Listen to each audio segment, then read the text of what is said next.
بچے کو دیکھا تو قدم رک گئے اور فرمایا بیٹے آپ کیوں رو رہے ہو؟ شاید کہ وہ حضور کو پہچان نہ سکا۔ عرض کرتا ہے کہ فلاں غزوے میں میرے والد حضور کے ساتھ تھے کہ شہید ہو گئے، میں یتیم ہو گیا، ماں بیوہ ہو گئی، ماں نے دوسرا نکاح کر لیا، ستیلے باپ نے میرے مال پہ قبضہ کر لیا اور مجھے دھکے دے کے گھر سے نکال دیا۔ تو آقا فرماتے ہیں بیٹے کیا تو اس بات پہ راضی نہیں کہ محمد تیرے باپ لگے، عائشہ تیری ماں لگے، فاطمہ تیری بہن لگے، علی تیرے چچا لگے اور حسن و حسین تیرے بھائی لگے۔ وہ بچہ کہتا ہے اگر یہ سارے رشتے میرے ہیں تو مجھے اور چاہیے بھی کیا۔ حضور عیدگاہ نہیں گئے، اس بیٹے کو لیا، گھر تشریف لے آئے، اس کو کھانا دیا، لباس دیا، پھر انگلی تھامی اور عیدگاہ کی طرف تشریف لائے۔ سرے راہ جب کھلا میدان آیا نا تو وہی بچے جو عید کی خوشیوں میں مسرور تھے اور اس کے تن پر قیمتی لباس دیکھا اور اب نبی رحمت صلی اللہ علیہ وسلم کی انگلی تھام کے عیدگاہ کی طرف جا رہا تھا تو پھٹی نگاہوں سے دیکھ کے کسی نے کہہ دیا بھائی جان ابھی تو رو رہے تھے۔ اب فخر سے کہتا ہے میں بھوکا تھا مجھے کھانا ملا، میں ننگا تھا مجھے لباس ملا، میں یتیم تھا مجھے ابو جی محمد ملے، عائشہ ماں ملی، فاطمہ بہن ملی، علی چچا ملے، حسن و حسین بھائی ملے۔ وہ کہتا ہے اب بھی میں رہوں، جس سے بھی ملو تو خندہ پیشانی سے۔ امام راضی ایک یتیم کا تذکرہ کرتے ہیں، جب اس کا والد دنیا سے چلا گیا تو ماں کے تن پہ جو قمیض تھی وہ جگہ جگہ سے پھٹی ہوئی تھی۔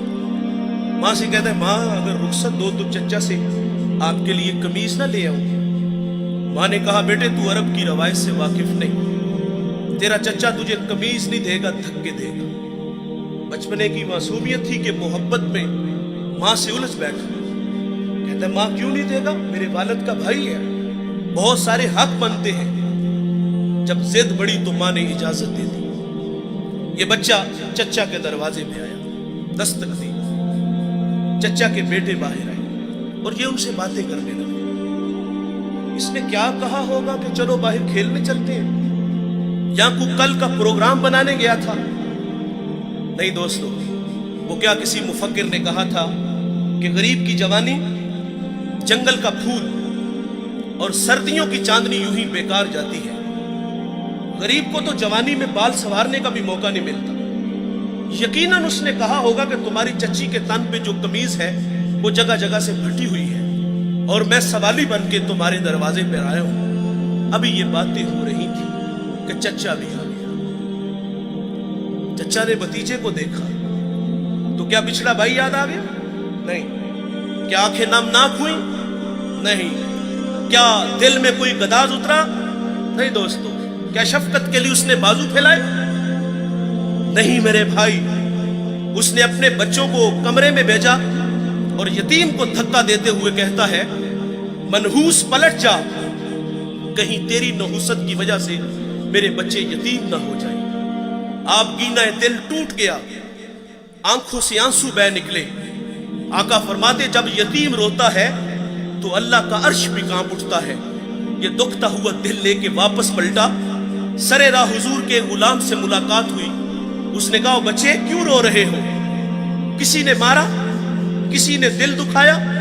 کہا ہاں مجھے عرب کی تلخ ہواؤں نے رلا دیا، میں یتیم ہوں، تھکے کھا کے آیا ہوں۔ تو کہا بیٹے گھبرا نہیں، اس دنیا میں وہ آ گیا ہے جو دکھیوں کے دکھ بانٹتا ہے، جو بے سہاروں کو سہارا دیتا ہے، وہ نبیوں میں رحمت لقب پانے والا، مرادیں غریبوں کی بھر لانے والا، وہ اپنے پراؤں کا غم کھانے والا، مصیبت میں غیروں کے کام آنے والا۔ کہا میرے نبی محمد دنیا میں جلوہ گر ہو چکے ہیں، اس وقت حرم میں بیٹھے ہیں، جاؤ جو مانگو گے وہ عطا کریں گے۔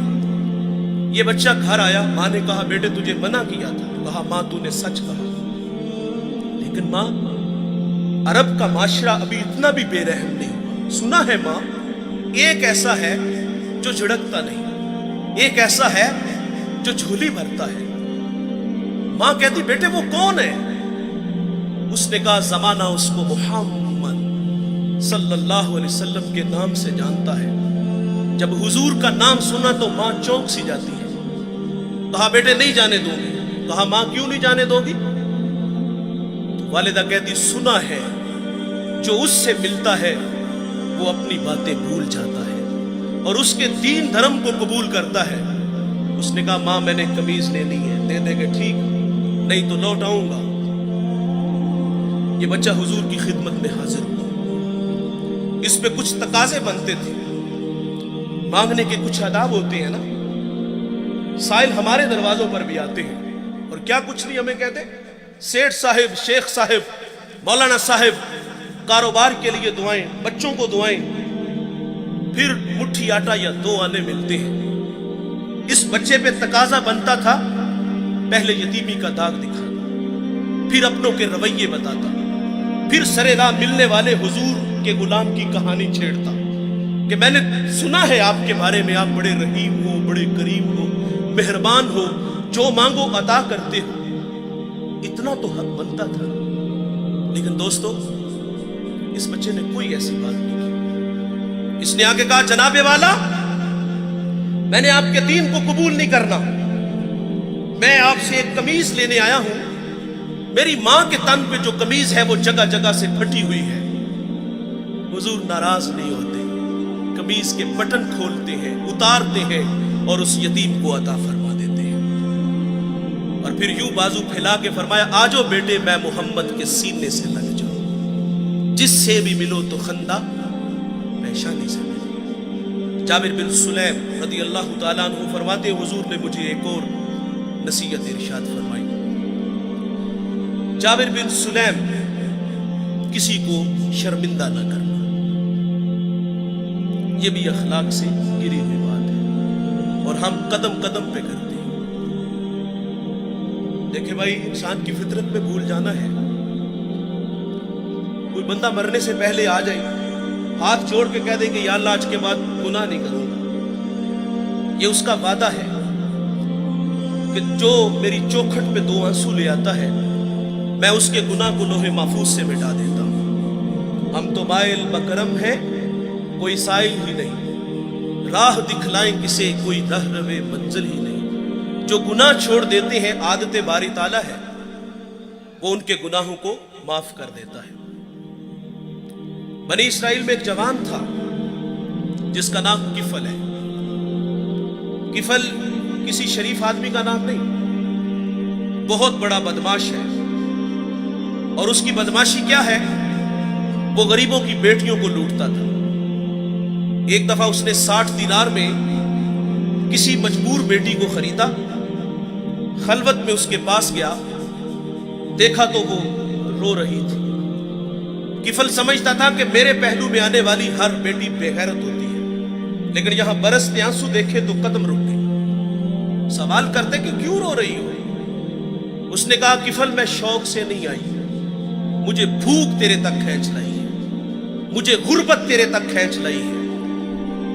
یہاں ایک جملہ عرض کروں گا، جب مالدار لوگ، جب سرمایہ دار لوگ، جب وڈیرے لوگ غریبوں کا حق نہیں نہ دیتے تو پھر غریبوں کی بیٹیاں نیلام ہو جاتی ہیں۔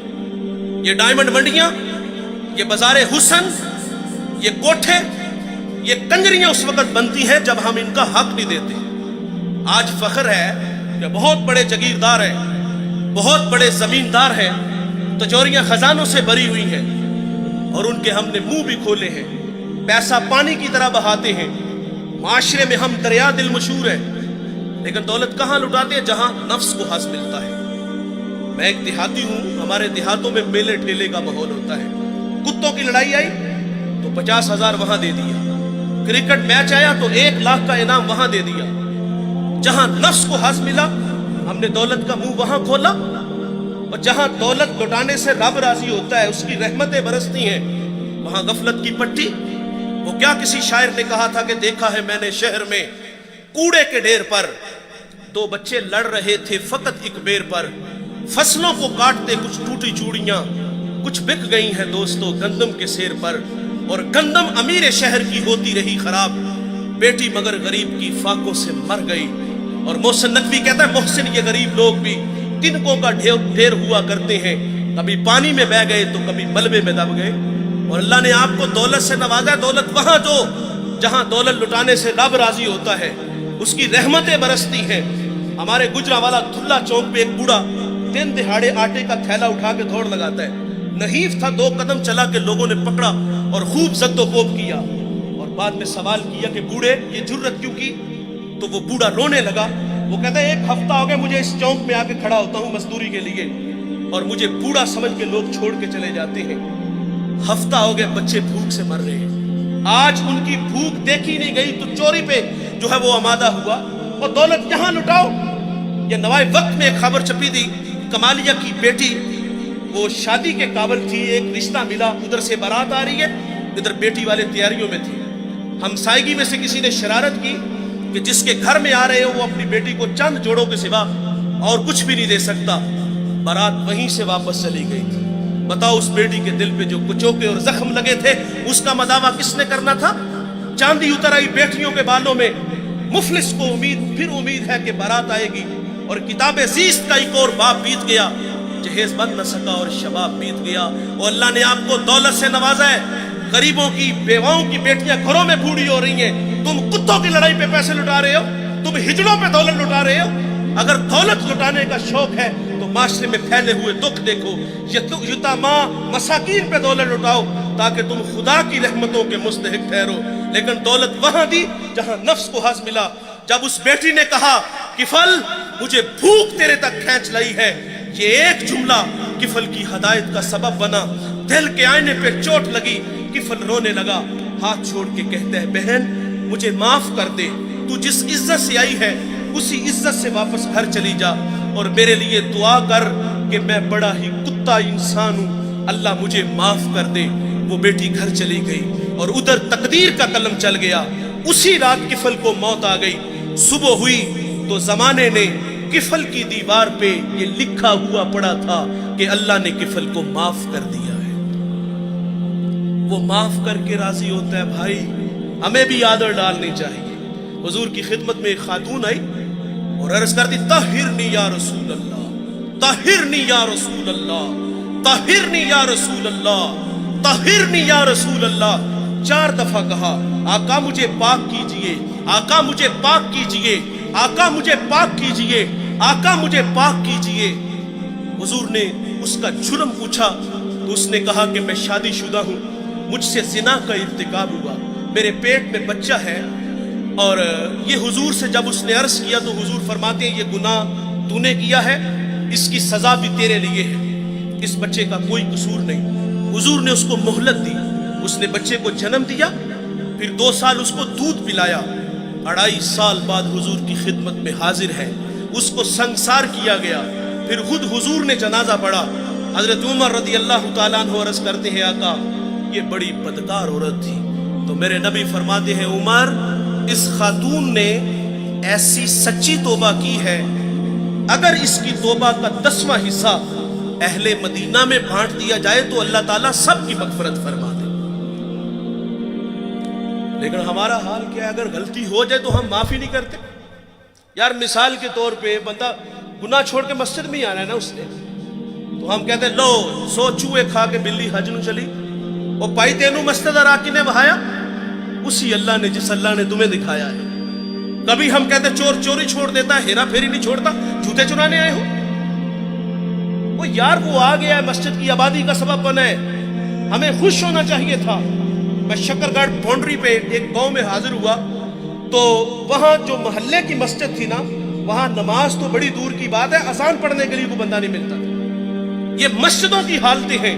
اقبال جب اندلس گیا، قرطبہ مسجد جس کے 1400 ستون ہیں، اسے اجڑا دیکھا تو اقبال وہاں پھوٹ پھوٹ کے رویا تھا کہ رو رہی ہے آج ایک ٹوٹی ہوئی مینا اسے، کل تلک جس ساکی کے گردش پہ پیمانے رہے، خیر تو ساکی سہی مگر پلائے گا کسے، اب نہ میں کش باقی رہے نہ میں خانے رہے۔